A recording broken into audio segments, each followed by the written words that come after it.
welcome back to another episode of Loud and Opinionated. I am your host, Jake Williams, the host with the most, some would say, and by some, I mean just me, but I'd like to think I'm got the most of something. I don't know of what, but I got the most of something. Anyway, welcome back, episode 10.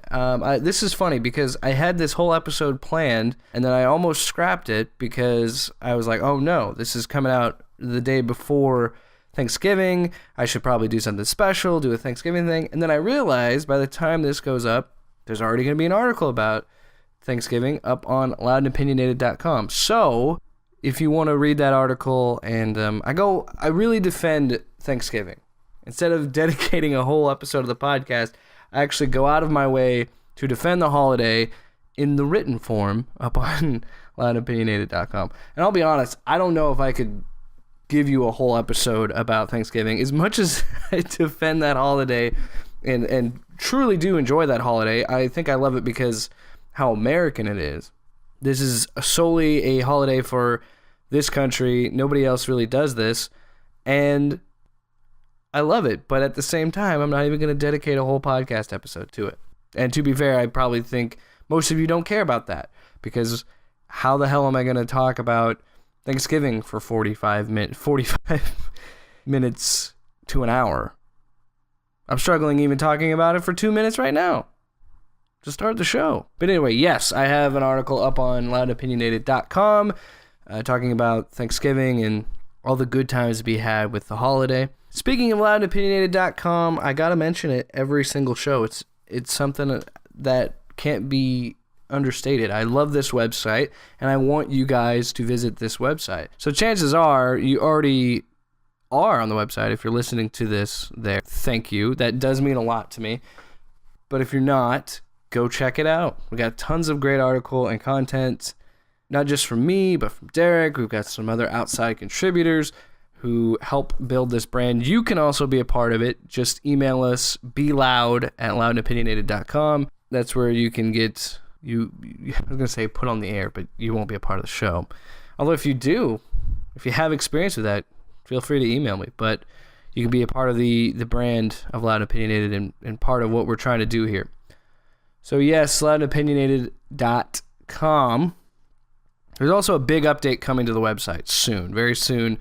We're going to change some things, and we already love how it looks now, but we're going to make it look even better. I know what you're thinking, Jake. How is that possible? It looks so sexy now. Believe me, it's possible. It is very much possible. So Derek's working really hard on that, and we're going to have it coming out very soon. I'm not giving you a timetable or release date because whenever I do something like that, it's bound to blow up in my face. If anybody follows me on social media, they know that happened.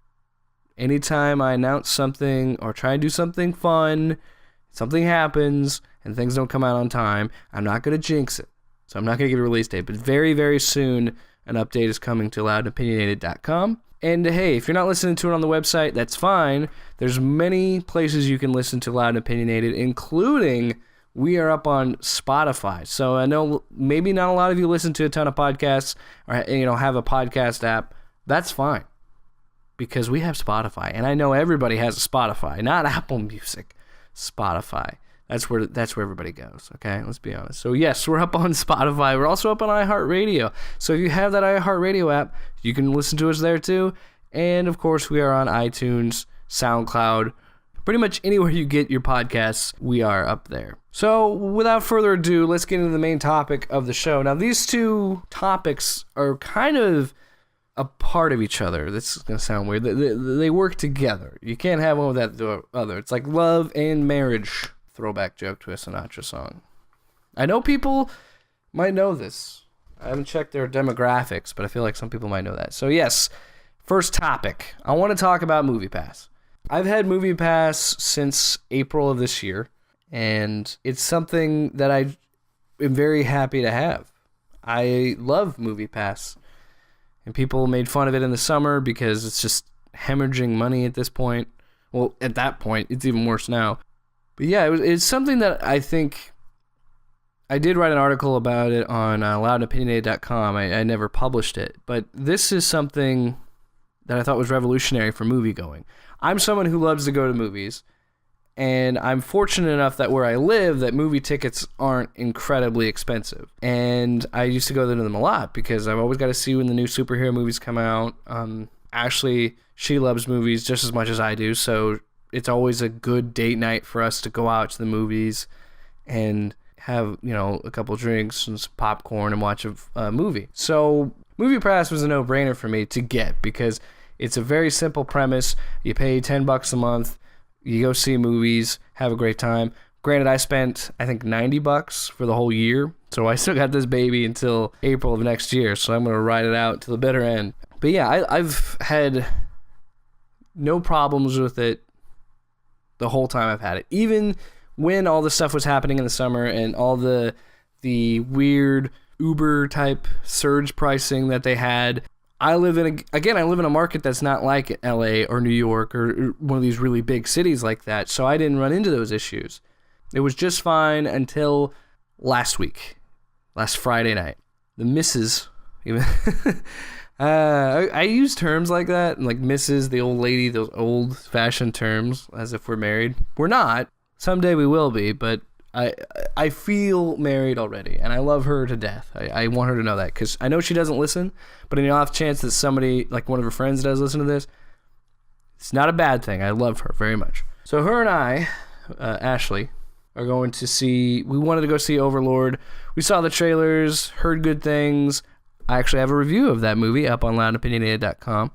Drinking game, however many times I say loudandopinionated.com, you're trashed. I'm not even 10 minutes into this show, and you're probably already just completely and utterly wasted. Want to go see Overlord, and obviously we're going to use the Movie Pass. Why buy a movie ticket? I got the Movie Pass, easy enough. And the theater that we like to go to actually had e-ticketing. It's the only theater that I know of where I live that actually you can pre-order tickets and do the e-ticketing thing. I don't see that in any other theaters that we went to, and we've used it at other places. It works. It's just I don't like that idea that I could try and go to a movie, use the Movie Pass, and they'd be sold out or something. So I love the idea of e-ticketing. So both get our tickets. We're good to go. We show up at the venue, ready to go see the movie. Now, I think this is where we messed up. I think we didn't plan accordingly to think, oh yeah, there's a Harry Potter movie coming out, and a lot of people like that movie, her included, which was amazing that I convinced her to go see Overlord instead of this. I think it's mostly because somebody could probably tell me if this is true or not, in some way, shape, or form, that the Movie Pass hadn't been working opening night for some movies recently. I couldn't get to Bohemian Rhapsody. It worked for Halloween, but it did not work for Bohemian Rhapsody, and it did not work for Overlord on opening weekend. And I'm almost positive that it wasn't going to work for Crimes of Grindelwald. So I guess we didn't think ahead for that because the app itself was just not working. It was having some real tough times with everything. So I was actually able to sign in and get my ticket, no problem. Ashley, on the other hand, when she signed in, first it said that she had no reservation, even though she had already got the seat, had the reservation. Then it proceeded to just lag and freeze. It wouldn't do anything. She had signed in and it just stuck there. It was like frozen. Couldn't get any access to what she was trying to do, and thankfully we got there early enough because the theater we go to, Flicks Brewhouse, I've mentioned them on my YouTube channel. I love that theater. They have a very strict no late entry. So if you're 5 minutes late to the movie, that's tough, man. You gotta get there early, which I've never had a problem being late to a movie. I don't understand how people can be. You dedicate the time to see this movie. How can you be late? So anyway, she's on the app. It continues to lag, no problems. I've already gotten my ticket. So now she looks at me and says, okay, let me sign into the app on your phone. Fine, sure. I log out, log her in. What happens? Same exact story, different phone. She couldn't get into her account, which at this point, as much as I wanted to see Overlord, I was like, let's just go home. I'll bite the bullet and not be able to see it, because if you have Movie Pass, if you go and see a movie with it, you can't see it again. I was like, I'll just bite the bullet and it's fine. It's not a big deal. I love her to death. Ashley is very stubborn and she's very motivated, and she wanted to see this movie. And I think it was also the thing where she was like, she wasn't going to let this app defeat her. Like, she was not going to let the jankiness of the MoviePass app get in her way of having a good time, which is respectful. I mean, I would have done the same thing. It's admirable. So it continues to lag and lag and lag. Still couldn't get any login. So then eventually she just gives up and buys another ticket, and we go see the movie. Granted, luckily, everybody else was going to see Crimes of Grindelwald, so she was able to get a seat next to me. Meanwhile, it was actually really funny because I looked to the other side that she would be sitting on, and it's an empty seat, and we're like, yeah, because she bought the seat. But that's the whole point of this story is what's going to happen to MoviePass? Because they've already had several issues, and I love MoviePass for what they've done, where they've made going to the movies easier and more fun, and there's a nice little feeling of reassurance where it's like, I don't have to spend this much money on a ticket, really make a decision on whether or not I want to have snacks throughout the movie. Where this was like, I've already paid for this movie, I'm going to indulge, get a beer, get some popcorn, have a grand old time. But when you make mistakes like this, colossal mistakes, and this isn't the first time we've had these issues, it's been well reported of issues like this, you gotta wonder how much longer MoviePass is going to be around. Maybe it was the fact that there was a lot of people going to this movie that were having MoviePass and using it, and maybe that was clogging the bandwidth and not making MoviePass accessible for her. You could probably find, 3 or 4 more excuses for that. But when you are a failing company like MoviePass is, you cannot do this to the loyal members that you have, that still use your product, that are keeping you afloat. You cannot make those mistakes. This is something that should have been completely avoided, or could be completely avoided. Again, you can make this argument that it's an app, it's technology, these things happen. The simple fact that you made her pay for a ticket because you couldn't figure it out, and the app actually worked, but when she did it again, because this is just who she is, she could not, again, let them get the better of her, so she checks the app when we get out of the movie. Sure enough, the app works just fine. So she just wasted money on a movie ticket that she shouldn't have had to buy. Now, the movie was great. I don't mind giving them the box office numbers. I mean, we would have anyway, but, man, you can't survive this way. And I understand they've been through a lot, and I am supporting a dying brand. I totally get that. But wouldn't you think, if you're desperately trying to stay relevant and stay alive, don't you think that you would have a lot better maintenance on your app and have better customer service with this app? Because, I mean, what else are they going to say to you? They can't refund you the money. You already put money into the product, right? They can't give you a credit, like $15 credit to go spend on a movie. It doesn't work that way. That's the worst part. That's I think the real tragedy of this first world problem is that there's really no way to remedy this situation. She just has to bite the bullet and go about her day, which I feel like most other companies wouldn't have this problem, but because of the nature of the beast, the nature of how they do business, it's sorry, see you later. There's really nothing else they can do. And that just begs me the question. It's not a matter of if MoviePass will die, it's a matter of when. When will this company finally go under? That's my big takeaway from what happened with Overlord.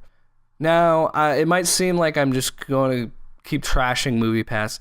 Look, I still love MoviePass. I'm so thankful for giving me hours and hours of entertainment. I think I've seen, I want to say 11 or 12 movies with MoviePass. I think the last time I spent money, like I actually bought a ticket, was for Deadpool. I think because I'd already seen that once with the MoviePass. I still do love this product. I mean, granted, I had no problems. I was still able to get in just fine. But when will this happen? And I think this is going to happen very soon. I think it's going to happen before the summer. I think right before, Avengers hits and all the summer blockbusters, I think it's going to die out before that. It sucks. It really does, because like I said, it provided a great service until the last time it was used.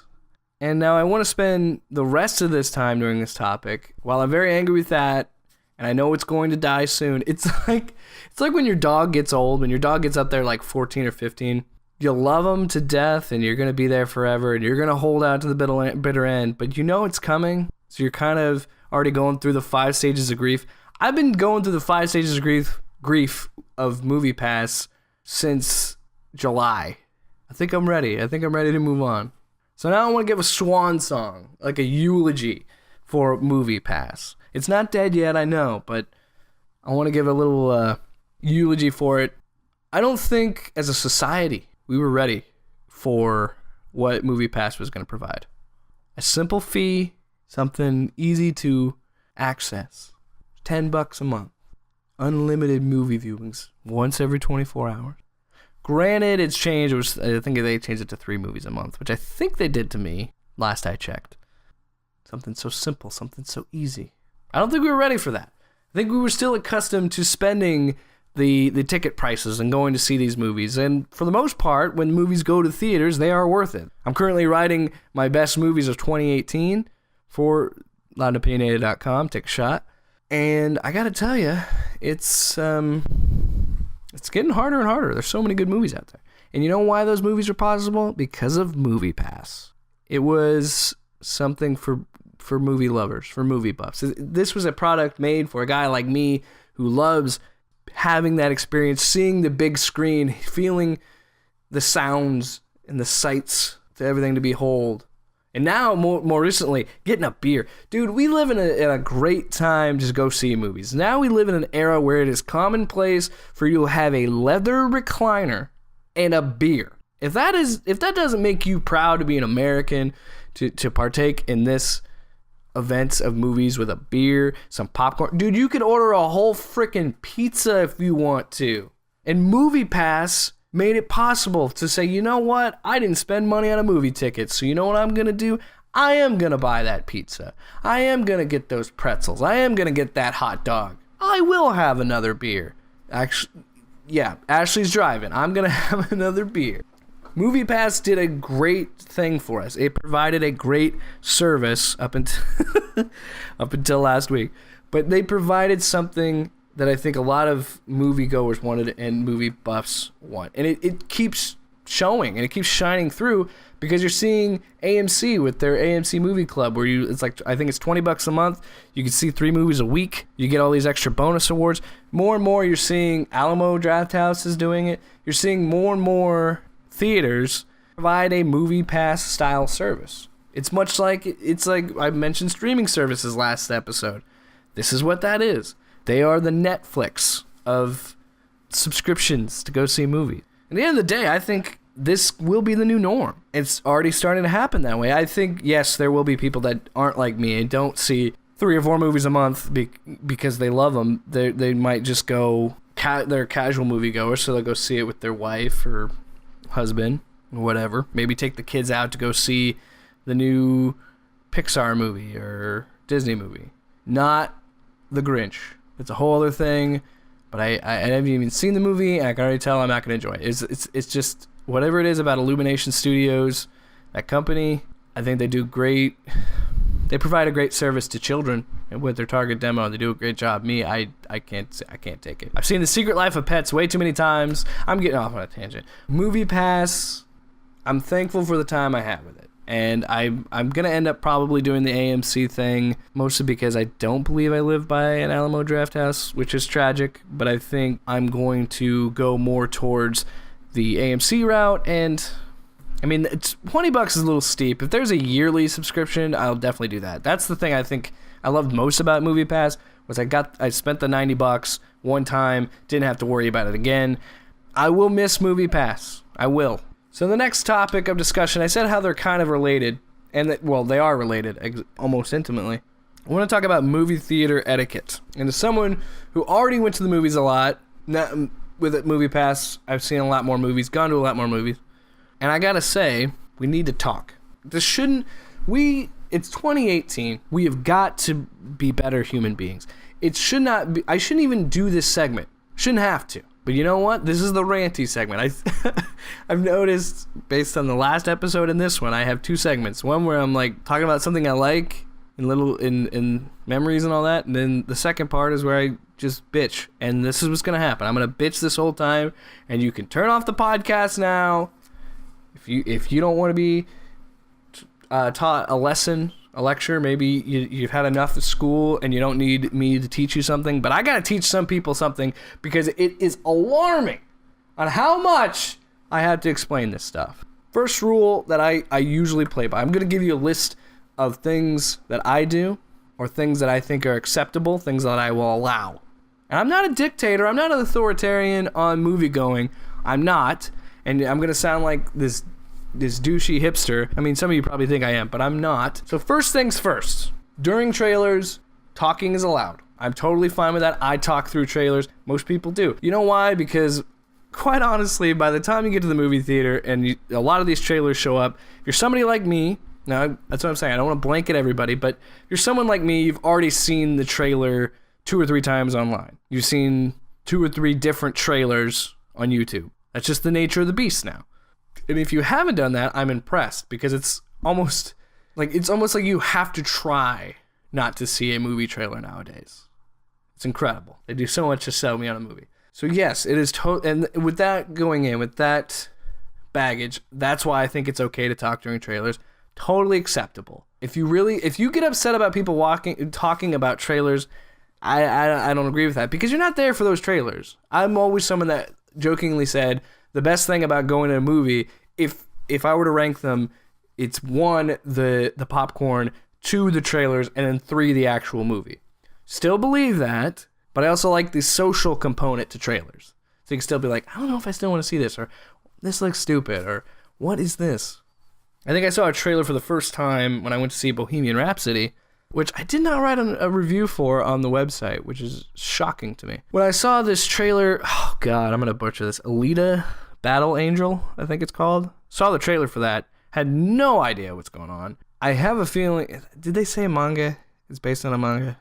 Oh, that's going to bother me. I'm not even, and you know what? I'm too lazy to do the research. Point is, that is not a movie for me. But I saw it happening. I had never seen that trailer before, and I didn't talk through it because I was actually, trying to figure out what the hell was going on screen. And you know what I said after that? That's a stupid title. That's it. There's still a social aspect to it. Even when the Infinity War trailers were coming out, I talked to those because I'm like, oh my God, dude, I'm so ready. I'm so excited. So hype. And I was. So yes, you can talk during trailers. It gives a new social aspect to going to see the movie. I think I'm going to rearrange these things. Actually, no, it is true. The 3 best things about going to the movies: popcorn, trailers, movies. The movie itself, the feature. Number 4 is immediately having the spoiler discussion with your friend afterwards. I think that's the whole reason I go to movies, is to go and say, oh my God, can you believe this happened? Or, this, that, or the other thing.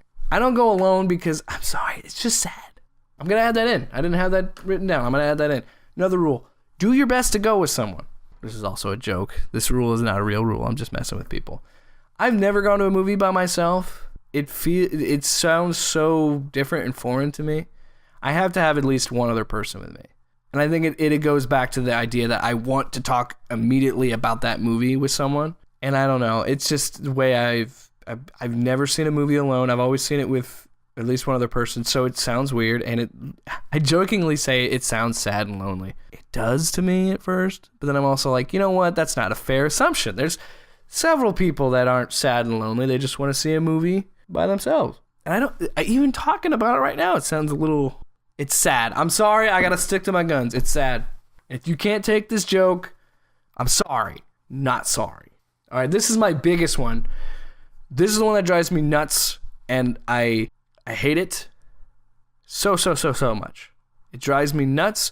I've almost yelled at people because of this. But I also am like, don't be that guy. Hold in your anger. Stop clapping at movie theaters. Stop it. They cannot hear you. I cannot tell you how many times I have missed something in a movie. I'm going to get heated here. I can't. Oh my God. Okay, so here's story time. I went to go see Halloween. The review is up on loudandopinionated.com. That's like, 10 shots by now? I went to go see the new Halloween. It looked really cool. I wanted to see it. I love horror movies. We went and saw it. Awesome movie. But the worst part about this movie is, even though it's a horror movie, it's very much like a superhero movie that has this hardcore fan base. There was a dude completely dressed up as Michael Myers at this thing, which I should have took a picture of. I didn't. But there was a dude completely dressed up as Michael Myers. These people were hyped. They wanted to see this movie. this, that, and the other thing. It's like 40 years since a direct sequel to or 40, whatever. The point is, people were excited about this movie, myself included. But you know what I didn't do? I didn't fucking clap at important parts of the movie to ruin the experience for someone else. There's a particular scene in this movie that's really cool, and I'm not going to spoil it, but it's a scene for fanboys. Like I said, it's very much like a Marvel movie or DC movie where they have a sequence that is clearly for the hardcore fanboys, so they can be like, yeah, I love that. And the worst part is, you're seeing it more and more in movies where they add this scene in there or add this part to where there's a little bit of break in the movie to allow the applause, to which I want to just scream in their faces of these movie producers. I don't want to take away somebody's experience and I don't want them to not have fun at the movie. You can laugh as loud as you want. You can scream as loud as you want in a movie at a horror movie, what have you. But the minute you start clapping that loud, sorry for earbud listeners, the minute that happens, I'm sorry, I'm going to lose my shit. And I'm swearing a lot more in this episode because I'm so angry about it. But I'm going to get upset because they can't hear you. What is the point of clapping at a movie theater? You are not watching live theater. They cannot hear your claps. And again, I don't care. I know I sound like a douchey hipster. That's fine. People already think that about me. But at a certain point, we have to say as a society, do not clap during this movie. It's okay to go, yeah, or woo, occasionally. That's fine. I will accept it. But the minute you start putting your two hands together and making a clap sound, I'm going to lose it. I don't know if this guy next to me heard me when I was watching the movie, but he was one of the clappers. I don't know if you heard me. I thought the claps were loud enough to drown me out, but I literally just said, stop fucking clapping. Stop it. That's probably my biggest etiquette point is we got to stop. We got to stop it. Clapping, show your appreciation by clapping away from me in another theater. And if you are a clapper, I'm sorry I went in on you. I really am. But you have to understand that at a certain point, a man can take only so much. Because there's times I miss dialogue because of your clapping. I miss jokes. I miss something that could be important. Filmmakers, do not put those scenes in movies. Although I will say Avengers Infinity War, when Thor shows up at the end, spoilers I guess, I almost clapped because that was an awesome moment. I almost clapped for that. This is another one that I've been guilty of, and I do my best to not do it. It happens sometimes. If you're at a superhero movie, and if you are somebody like me who has some knowledge going in, has done his homework, read the comic books, or knows a particular storyline, what they're doing for the movie, you're with someone like my girlfriend who loves superhero movies but doesn't really read comics, she's gonna ask questions about certain things where I went, ooh, or oh, like I had a moment where I see things happen. She's gonna ask about those, which is totally understandable. That is not the point I'm driving at. If it's an elaborate Easter egg, I would suggest saving it for the credits. If it's something simple to be like, well, who's that? He's such and such. Oh, okay. That's fine. Totally understandable. Everybody does it. I do it. But if you're going to need a deep dive explanation of what's going on, you probably should save that for the credits. Because then you're just going to end up having a conversation, and you're going to be just be as bad, if not worse, than the clappers. Now, you know what? Take that back. Nobody is worse than someone that claps in a movie theater. Some say Nazis clapped at movie theaters, as far as I know. But yes, save those nerdy Easter eggs for the post-credit stuff, because you have so much time. There's so many people that work on a Marvel movie, and you're going to have a lot of time. If you don't have to pee or something, just kick back, explain what this is, so they know. I don't think I've ever actually ran into that much, because usually Ashley's pretty up on things, because I usually do my best to explain what's going on beforehand. She actually just walked into the room, so she missed the whole explanation of the Movie Pass fiasco from Friday. Told them the whole story. They're probably not going to hear this. I'll cut this out later. Before we get to wrapping up the movies, I wasn't going to talk about this, but I think I should, because why not? I gotta pad this thing out, pad the runtime. Bill Maher. Personally, I did enjoy watching his show Real Time. for the most part, I've agreed with his political views, but he really stepped in it this past week. And the worst part is he doesn't care.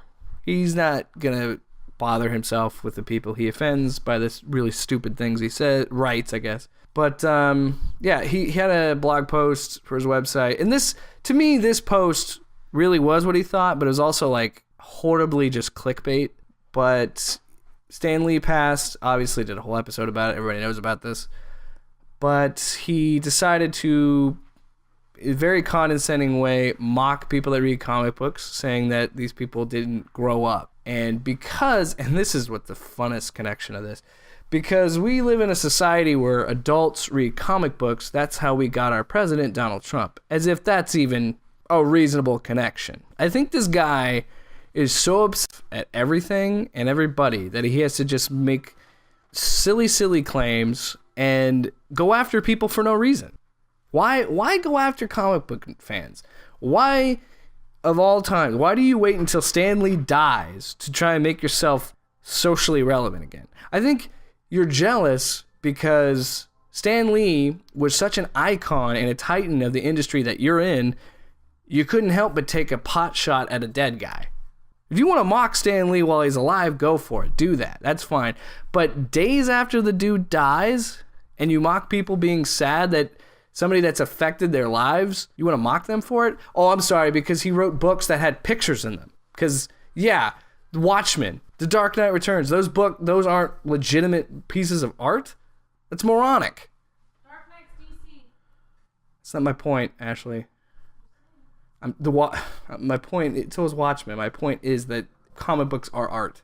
You can't read those and not tell me there is artistic integrity and there's so many underlying themes in those stories. And a guy like Stan Lee created a different world and created an ability for a lot of people who got bullied and picked on, gave them an escape, made them okay. I know it's hard to believe that your political show on HBO can't do that for people, Bill. I'm sorry that it doesn't do that, but to just this is the problem. This is why, you know what? You're Trump, because you are on the left and you're the people, you know, you can make fun of it, but you are the whole elite. You live in California. You're so cool because you smoke pot, man. You don't get it, so you immediately mock it. So people reading comic books aren't the reason that we got a president like we have. It's because you're a jackass and you continue to think I'm better than everyone. And you think, oh, well, because I'm an atheist and people believe in God, I'm smarter than them. Oh, because I don't want to have kids, I'm better than them. I've watched your show. You know, if you died tomorrow, I doubt anybody would give a shit, Bill. I doubt it. Because rather than doing what Stan Lee did, which was include people and talk about how we're all important. This is a guy who was writing comic books, who's writing those books with pictures, wrote a whole essay in the 60s about social injustice and about racism and how that's unimportant. We got to come together and treat people. But no, you're going to make a whole documentary about how you're stupid because you believe in a god. So yeah, keep writing your blog posts and get clickbait articles up there and attack people because you don't understand them. Because you know what's funny? This is a bit of a stretch, but you know when you mock someone because they like something or believe in something that you don't, kind of sounds like you're a bigot, Bill. So yeah, I just needed to rail there and have a little bit of a rant, like I said, to pad the runtime. You can follow us on Twitter at Loud Opinionated. You can like us on Facebook, Loud and Opinionated. See, the Twitter, you don't have the and because this is too long. Like I said at the beginning of the show, if you want to write an article and tell me, hey, you're wrong on your take on Bill Maher, but guess what? Not a lot of people are. You can send that to beloud@loudandopinionated.com. You can also write about whatever the hell you want. Even if you think, if you're against comic books, we'll see how that goes. You can write that. I'm not in the position to silence you. And you can get this show, as I mentioned, Spotify, iTunes, pretty much anywhere you get podcasts, you can get them. And we will have a show up for you on Friday, Black Friday. So when you are crazy enough to buy items for your family, don't go out during Black Friday. That's just going to end badly for you. But if you do, you can listen to this show because we will have another episode up on Friday. And maybe I won't be as ranty. You know what? I bet Bill Maher is a clapper at movie theaters. No, he can't be, because he likes classy pictures. He doesn't like superhero movies. You know what the worst part is? I liked his show. Then he went too far. You don't go after Stan Lee. Thanks so much for listening. Have a great day, and I will see you on Friday. I guess I won't see you. You'll hear me on Friday.